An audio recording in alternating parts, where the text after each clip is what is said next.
lede van die Nasionale Raad,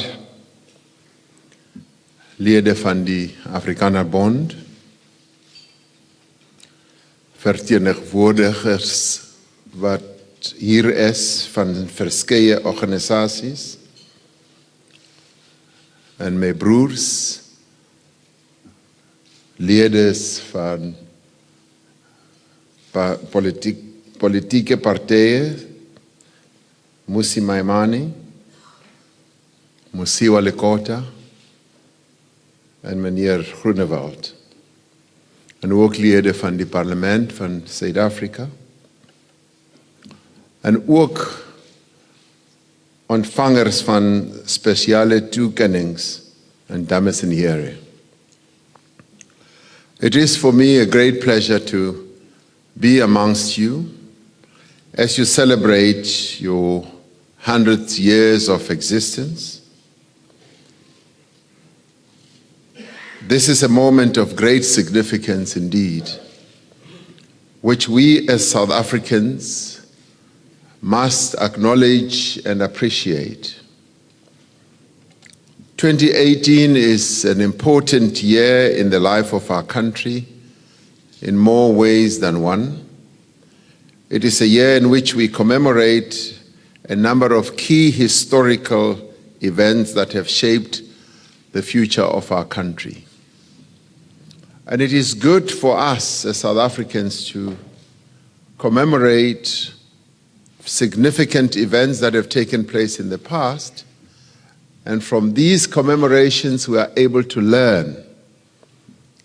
There are great learnings about what happened in the past and how that past evolved, but it also helps to inform the present and also plot out the future.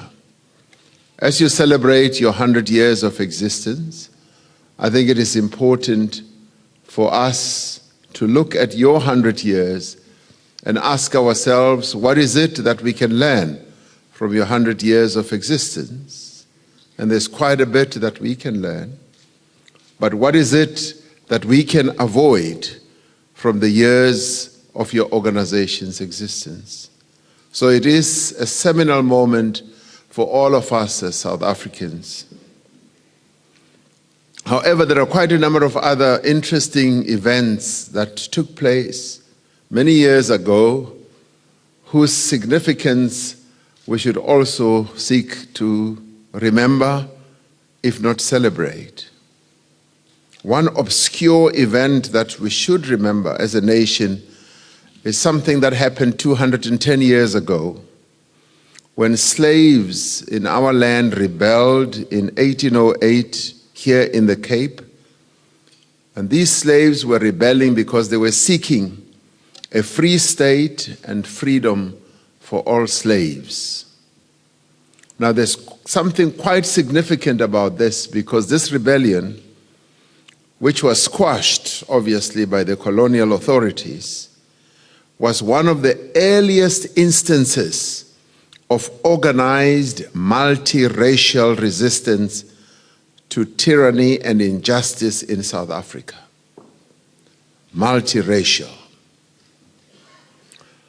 This year is also 105 years since the 1913 Land Act and 95 years since the Native Urban Areas Act, two pieces of legislation that were central to the deprivation of black South Africans of their land, their assets and their livelihoods.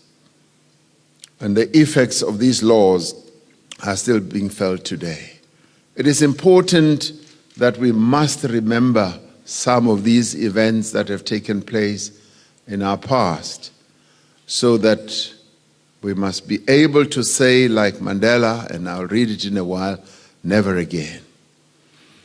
As the Brotherhood of the Paarl was being formed 100 years ago, the Bantu Women's League, a forerunner of the ANC Women's League, was the first organization in the whole country that decided to take up the struggle for the women of South Africa. It is also 75 years since the adoption of what came to be known as the African Claims, a South African document that was adopted just after the war, which set out the demands of black South Africans for equal rights and self-determination. This seminal document was a precursor to the Freedom Charter and the ANC's constitutional guidelines, and finally, that found its way into our constitution today.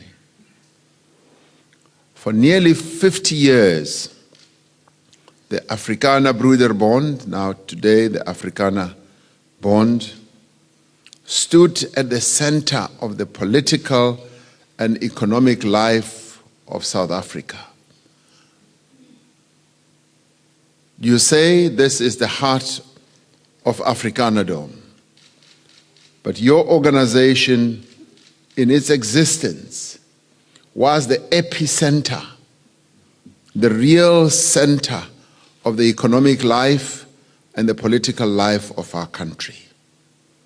It was a very powerful organization. It was a movement that was born out of the subjugation of the Afrikaner people by the British, the pain and the resentment caused by the destruction of Boer farms and the imprisonment and incarceration in concentration camps of Boer women and children. And in the course of those incarcerations in the concentration camps, a number of black people also died. But your organization had to go through that type of subjugation, and your people. And you were made to suffer deeply. And it was as a response to this that your organization was born. It was born out of the suppression of Afrikaans as a language and the frustration of the economic and political aspirations of the citizens of the former Boer republics. Yet it is one of the greatest tragedies in our country, in the 20th century that is, that in pursuing the rights and the freedoms that all peoples yearn for and deserve, the Afrikanerbond would inevitably deny the majority of South Africans these very same rights and freedoms. To me, that represented a deep contradiction. But these are the lessons that we must learn so that history never ever repeats itself. It is a tragedy that the desire of the Afrikaner people for self-determination, the preservation of their language and the culture and affirmation of their own identity as a people should have formed the basis for the perpetuation of the discriminatory practices of the colonial era.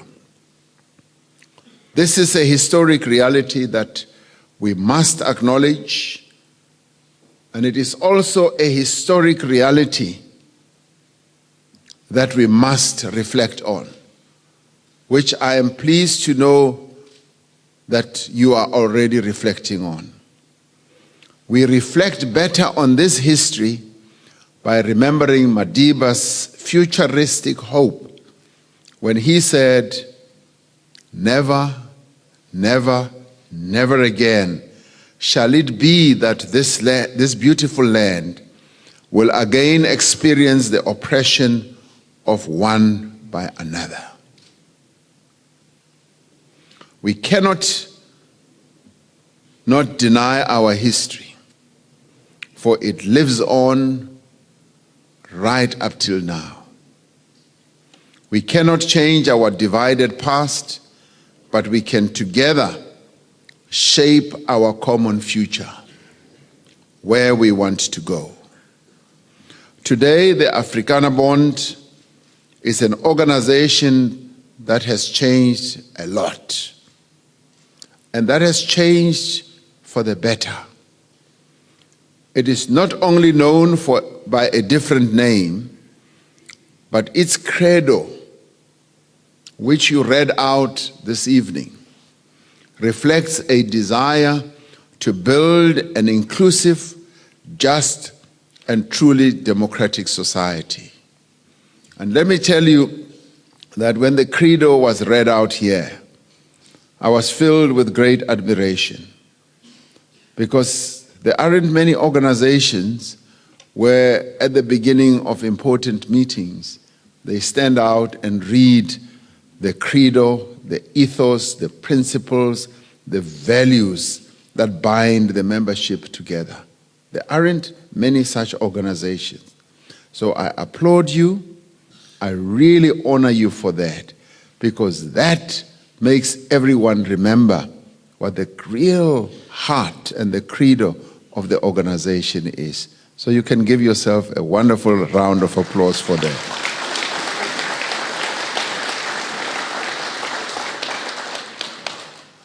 Now, you now reflect a determination to forge an Afrikaner identity that is rooted in a commitment to enhance the quality of life and human dignity of all South Africans. There is a great deal of symbolism in the celebration of this centenary. Little more than a month after the Afrikanerbond was formed in June 1918, at a home in Malvern, as you said, in Johannesburg, a son was born to a chief of the Abatembu in the tiny village of Mvezo. This young boy was called Nelson Rolihlahla Mandela. Well, the name Nelson he only got later when he got to school, when the teacher could not pronounce his name Rolihlahla.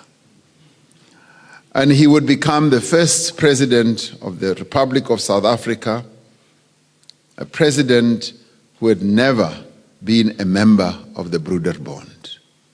So, sorry, Nelson Mandela was not your member. We have dedicated this year to the celebration of the centenary of his birth and to the celebration of the centenary of Albertina Nontsikelelo Sisulu, another giant of the struggle for freedom and democracy in our country.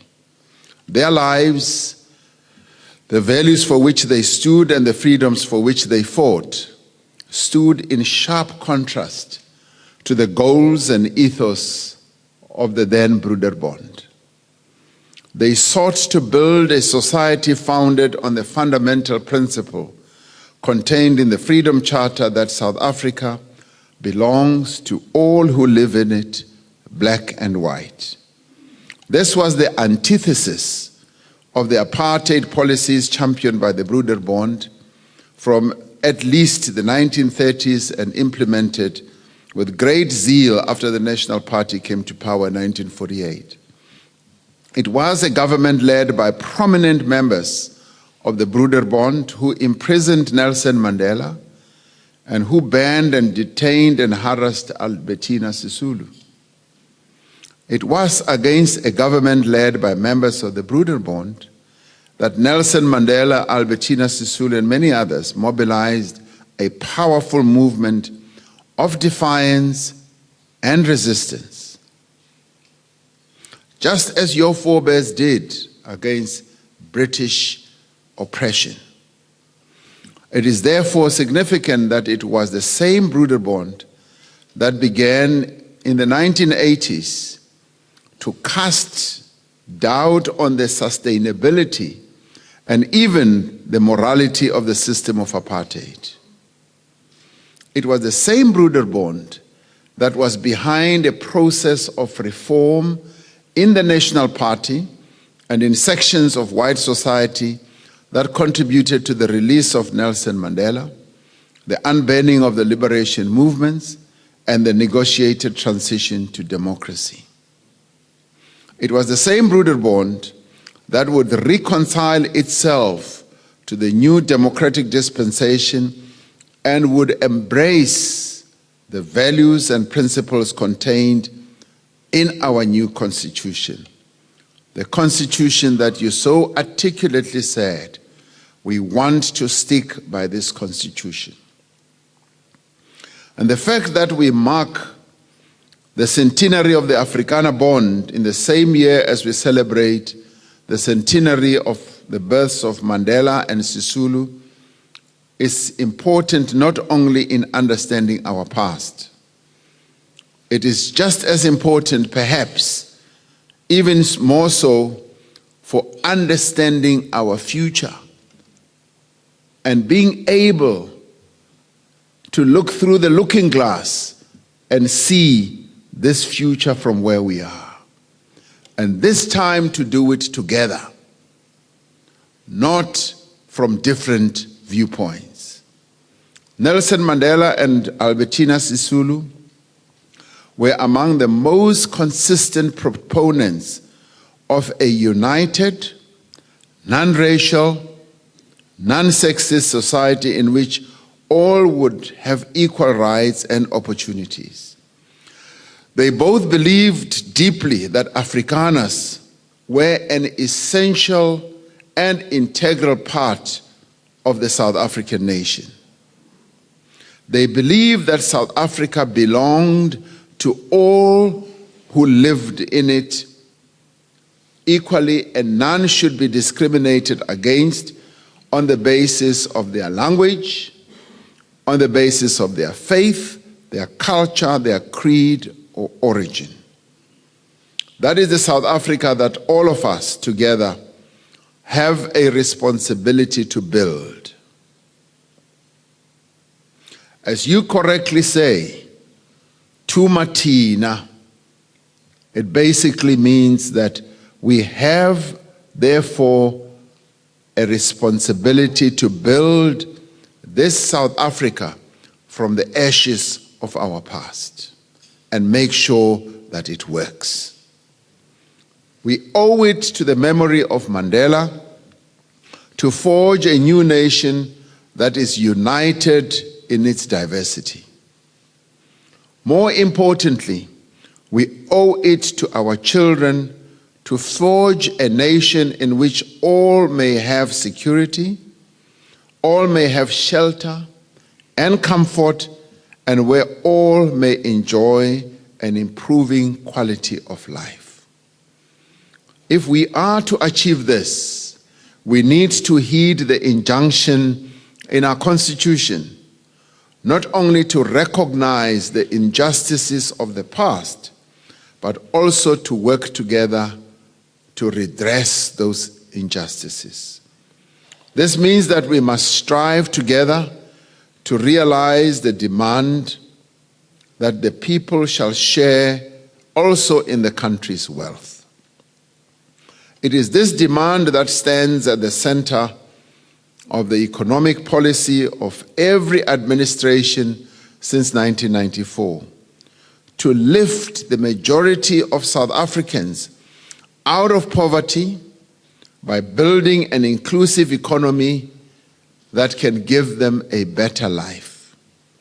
It informs our focus on transformation, changing patterns of ownership, management and control to benefit all South Africans, but especially those who are most at the bottom, Black South Africans, and especially women. It informs our focus on education and skills development, on employment equity and preferential procurement. It lies behind our determination as this government to undertake an ambitious investment drive to stimulate growth in the productive sectors of our economy. Part of these investment drives are concrete steps to remove all the impediments and everything that holds our economy back from growing. As the first quarter GDP figures indicate, there is a pressing need to push ahead, to push forward with greater urgency to resolve policy issues in key industries like mining and telecommunications to promote industrialization more intensively and to advance productive land reform. And I'm glad that my colleagues from Parliament are here in the form of Musi Maimane, Gadele Kota, and Meneer Groenewald. Because as opposition parties in Parliament, correctly so, they keep on raising issues that they would like to see us address. And we listen, we hear them, and together we want to arrive at a point where we will be able to say, let us all work together to move South Africa forward. We are hard at work to deepen our efforts to stabilize state-owned enterprises and to set them on a path of recovery, to reduce the cost of doing business in our country, and to maintain our investment in economic and social infrastructure. Hierdie is 'n inisiatief waarvan die Afrikanerbond 'n integrale deel moet wees. Die Afrikanerbond kan 'n bydrae maak tot die groei en die transformasie van ons ekonomie. One of the singular achievements of the Broederbond, the then Broederbond, was the economic empowerment of the Afrikaner. The Broederbond drove the empowerment of the Afrikaner with great skill, with great precision, and made sure that the Afrikaners who were looked down upon by the English in our country were properly empowered. The Broederbond was the engine behind that empowerment process.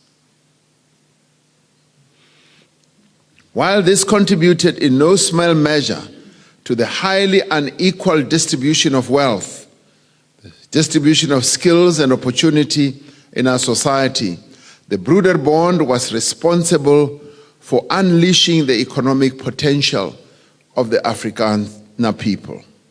Now, as we work to build an inclusive society, we look to the Afrikanerbond to play its part in unleashing the economic potential of all the people of our country. Because the period that we went through in our country empowered the Afrikaner people. It empowered them, it gave them skills, it gave them the wherewithal to play in the economy of our country.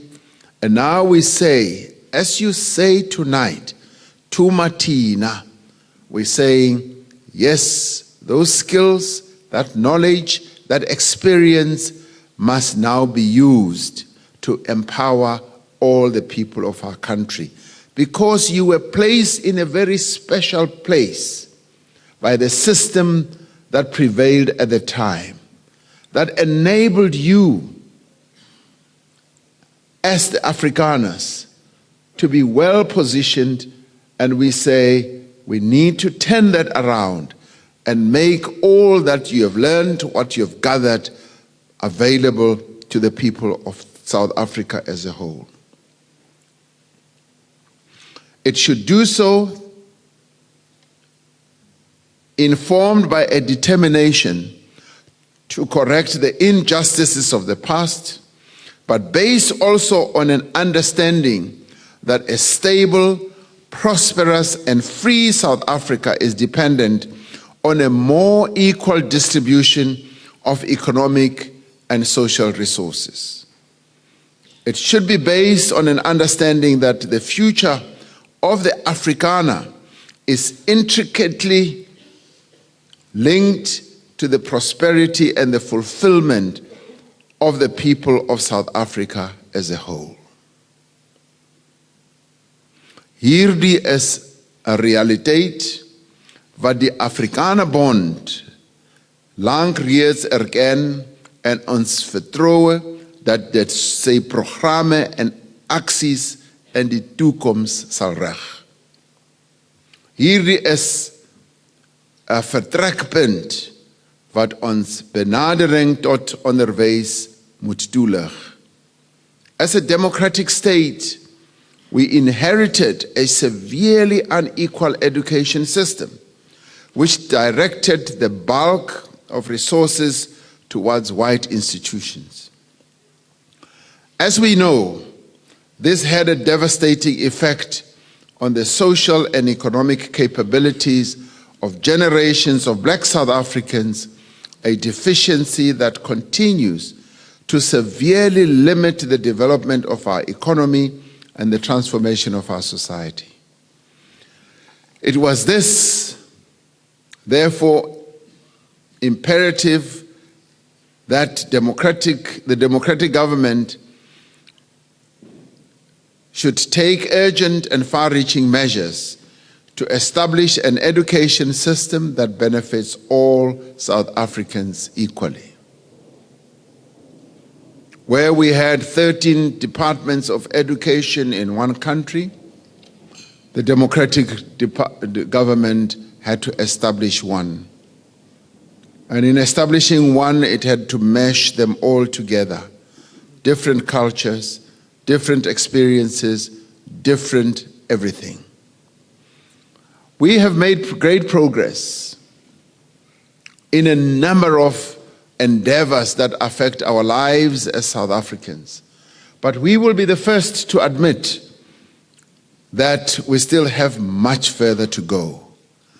We will be the first to admit that there are still quite a number of shortcomings, a number of gaps, a number of misses, and we still need to work harder to make sure that we move this vehicle forward.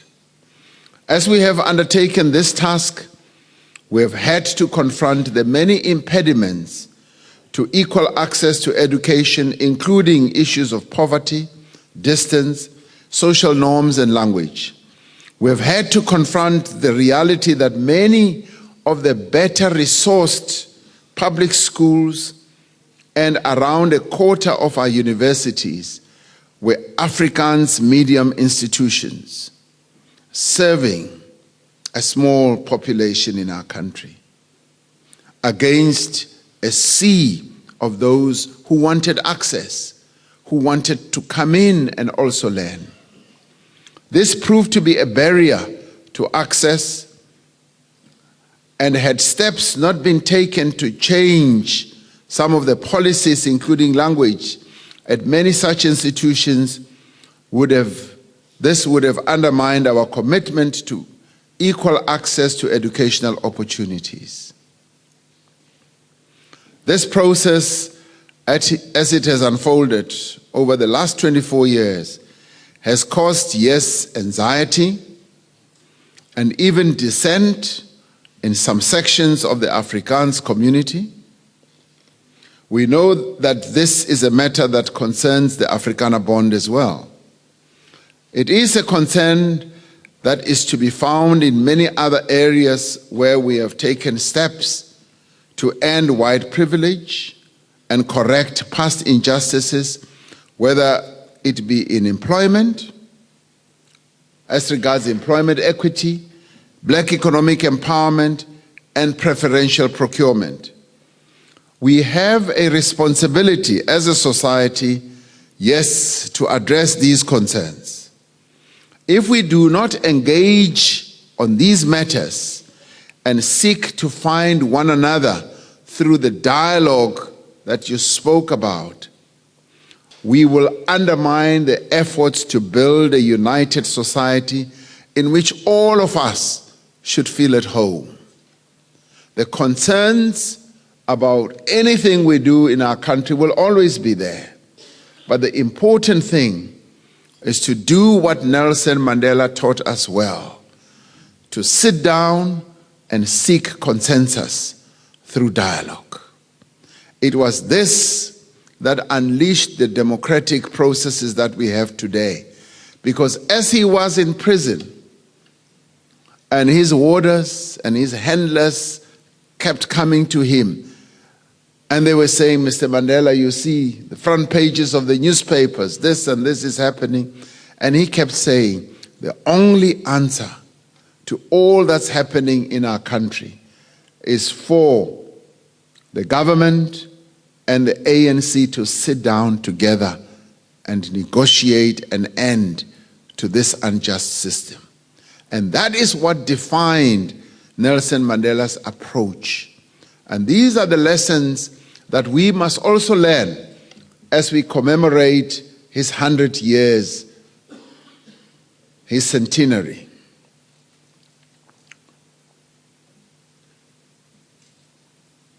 As South Africa was preparing for its first democratic election in 1994, former Constitutional Court Judge Albie Sachs wrote a paper on affirmative action and the new constitution. He said, the question is not whether or not to have affirmative action. Have it we must, and in a deep and meaningful way. If well handled, affirmative action will help bind the nation together and produce benefits for everyone. If badly managed, it will simply redistribute resentment, damage the economy, and destroy social peace. If not undertaken at all, the country will remain backward and divided at its heart. As we grapple with the complexity and challenges of transformation, we should remain guided by this sentiment, which gives us options, and we should choose the best option that can take our country forward. We remain committed to affirmative action that is meaningful and improves the lives of all our people. We remain committed in its implementation to dialogue, consultation, and inclusiveness. This is the same approach we are taking to the resolution of the land question. The ANC at its 54th conference took a resolution to accelerate the process of land reform. Among the measures that it said government should use, where appropriate, is the expropriation of land without compensation. This has generated significant debate and much interest in the question of land in South Africa. The debates have been happening in Parliament. We now have 140,000 and more submissions that have been made on this very question. Let me remind you that when we drafted our constitution, we had more than 1 million submissions by all South Africans, various organizations, individuals, you name it. Everybody took the opportunity to submit proposals for the finalization of our democracy, or the ushering in of our democracy. And in the end, people focused on a number of issues, but the issues that we differed on as we were moving towards our destined date with our democracy was the question of land, the question of language, the right to strike, and one other. But South Africans, in their hundreds of thousands, brought through submissions. And those submissions guided us. They guided us as we shepherded this process. It was delicate, it was dangerous, it was fraught with a lot of challenges and problems. But armed with the Nelson Mandela way of doing things, with him at the head guiding the process, working with F.W. de Klerk, we were able, and other leaders of various political parties, we were able to find one another. to bring an end to the system of apartheid. What many people in the world regarded as the most intractable problem that has ever had to be faced by leaders in the world. But we were able, through skill, through ability, yes, through mobilization, through articulation of views, we were able to find answers and find one another. The same thing is now happening with the land question. Our people, through various platforms, are talking about it and are putting forward views so that we can find solutions for the land question. This provides us with an opportunity to move together with purpose and determination to address one of the most contentious issues in our country's history. In approaching this issue, we are guided by the Freedom Charter, which said, "The land shall be shared amongst those who work it." I want to emphasize this point, that the land shall be shared. The land should never have been and should not be reserved for one group of South Africans. It should never have been done like that. Our aim must be to ensure that all those who work the land and all those who want to work the land should be equally able to have land, because land is an important economic resource, as we have seen in our own history. By the same measure, all those who need land, whether to build a house, to run a business, should be equally able to have title to land in well-located parts of our towns and cities. And this will also help us to repair the spatial architecture that was put in during the apartheid years, where black people, who obviously were the poorest in society, were pushed further and further away from where they worked and from economic centers. So the new approach should be, we should repair that and make sure that, yes, they move closer and closer to places of work.